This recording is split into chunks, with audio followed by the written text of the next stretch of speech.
Welcome back, survivors, to the Zombie Story Zone. Today, we've got an epic tale that will transport you to a time of knights, castles, and the undead. That's right, this is the Siege of the Castle, where medieval knights must defend their stronghold from a relentless horde of zombies. If you love thrilling battles, dark magic, and nail-biting suspense, then you're in for a treat. Make sure to like this video if you're ready to dive into the chaos. Subscribe for more spine-chilling zombie stories, and don't forget to comment below. What would you do if you had to face an undead army? Share this with fellow zombie lovers, and let's keep the community growing. The castle of Ironhold stood proud on the crest of a hill, overlooking miles of dense forest and rolling plains.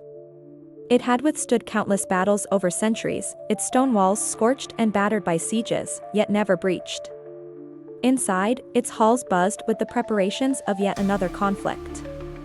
But this was no ordinary enemy. Today, the castle would face something far worse than the clanging steel of rival knights. From the towers, Sir Edmund, the captain of Ironhold's knights, peered through a spyglass. His stern face tightened as he watched the strange movement at the edge of the forest. The enemy had no banners, no formation, and no weapons glinting in the daylight. Instead, he saw a mass of twisted figures shambling forward, limbs jerking unnaturally. "My lord, what do you see?" asked Gareth, a young knight at his side. Sir Edmund lowered the spyglass, dread creeping into his voice.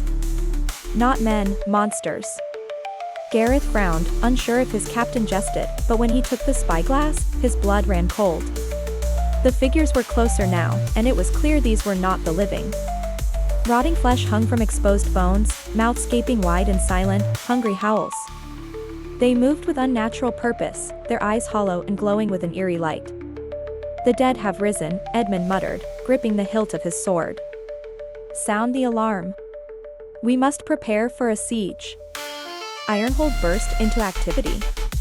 The portcullis slammed shut, drawbridges raised, and archers took their positions along the battlements. Blacksmiths hammered weapons late into the evening, reforging old blades and reshaping arrowheads into sharper points. Edmund stood in the war room with a map of the surrounding land sprawled across the table. Around him were his most trusted men, Sir Cedric, a battle-hardened veteran with a thick beard, and Father Bertram, the castle's priest, whose normally calm demeanor had cracked with the revelation of what they faced. "How can we kill something that's already dead?" Cedric asked gruffly, pacing the room. Edmund looked to Father Bertram, who held an ancient book of holy scriptures in his trembling hands. "Legend speaks of dark magic, necromancy," Bertram said, his voice low. "These creatures may be animated by foul sorcery. They must be severed from whatever force binds them to this world, burned, decapitated, or destroyed with holy power." Cedric slammed a fist on the table. "Fire it is then. We'll rain flame on them from the walls." "They outnumber us 10 to 1, Gareth interjected. "How long can we hold out?" Edmund considered their supplies. Ironhold had food and water for a siege, but not indefinitely. If the dead swarmed the walls in endless waves, they could be overrun. Their hope lay in withstanding the first onslaught and holding the fortress until reinforcements could arrive, if any still lived beyond the forest. "We fight," Edmund said. "We fight with everything we have."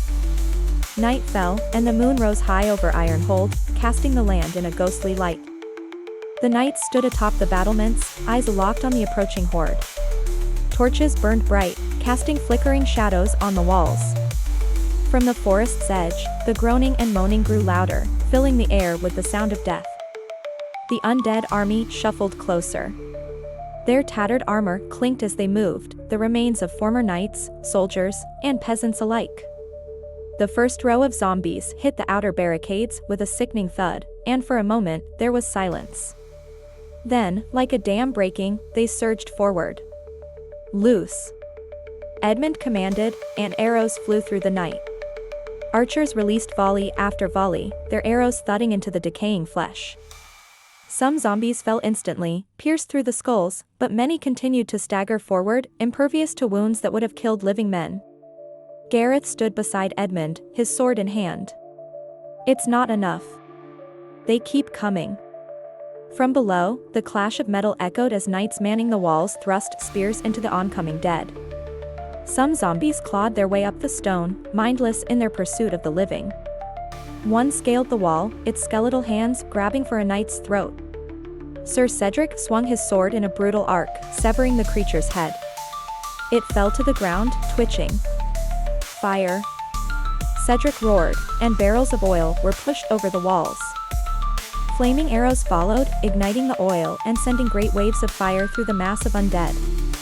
Screams filled the air, but they weren't human screams. The burning dead flailed as the flames consumed them, but even in the inferno, some still dragged themselves forward, relentless in their pursuit. Inside the castle, Father Bertram knelt before the altar, chanting prayers for protection.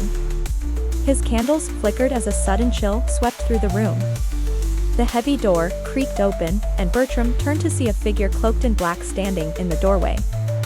"You should have left Ironhold when you had the chance, priest," the figure said in a voice that sent a shiver down Bertram's spine. His face was hidden beneath a hood, but the sorcerer's eyes glowed faintly from within. "Necromancer," Bertram hissed, reaching for the holy relic on the altar.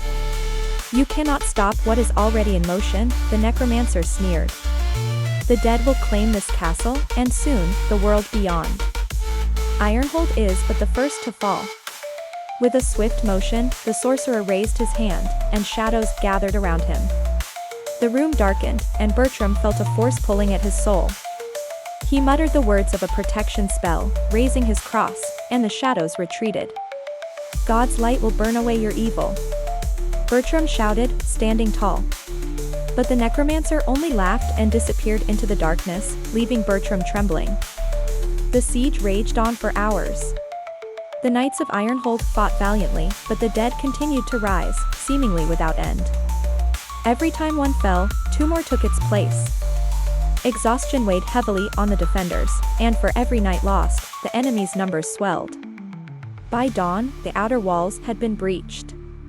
The once proud stone ramparts lay in ruins, and the undead poured into the courtyard. Sir Edmund rallied what remained of his men inside the keep. "Hold the line," he cried, his voice hoarse. "For Ironhold. For our homes." Gareth and Cedric stood beside him, their swords red with the blood of the fallen. Flames flickered in the ruins of the castle, and the stench of death was overwhelming. "They're in the keep," Gareth shouted. Edmund raised his sword.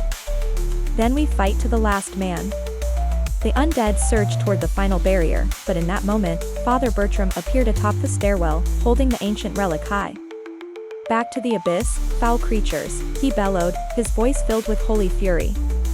The relic shone with a brilliant light, and the dead shrieked as the light pierced through them. The necromancer, standing at the edge of the battlefield, raised his arms in defiance, but it was too late. The holy power surged through the horde, setting the undead ablaze.